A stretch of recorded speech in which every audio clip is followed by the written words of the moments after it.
amazing how clueless most buyers and sellers are about the three forms of representation that exist. Most buyers or sellers, when they meet with an agent, believe that they are a client, but are you really a client or are you a customer? So let's first start exploring the concept of customer and client. We're going to read the definitions directly from Merriam-Webster dictionary, and you can see that online. Customer, someone who buys goods or services from a business. Very general. So now let's look at the definition of client. A person who pays a professional person or organization for services, or a customer in a shop or hotel. The full definition of client is one that is under the protection of another, a person who engages the professional advice or services of another, i.e., a lawyer's client. So, are you a client or are you a customer? Well, let's explore the three forms of representation before we can answer that question. The first form of representation is no representation. So let's look at that. It's called no brokerage relationship notice here in Florida. And I'm going to read it directly here.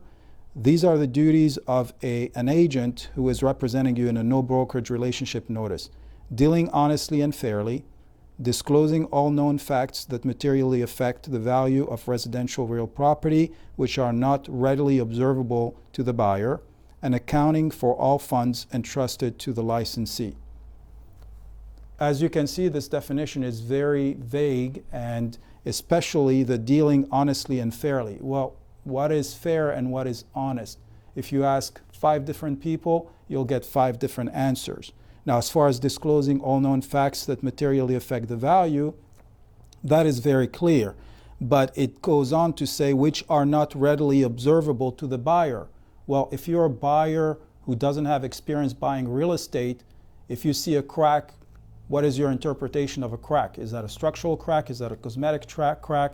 If you see a wall leaning, do you actually see that wall leaning? I mean, that could go on and on and on. This doesn't say anything that is very specific. It's very vague. So really, you're not going to get a whole lot with this form of representation.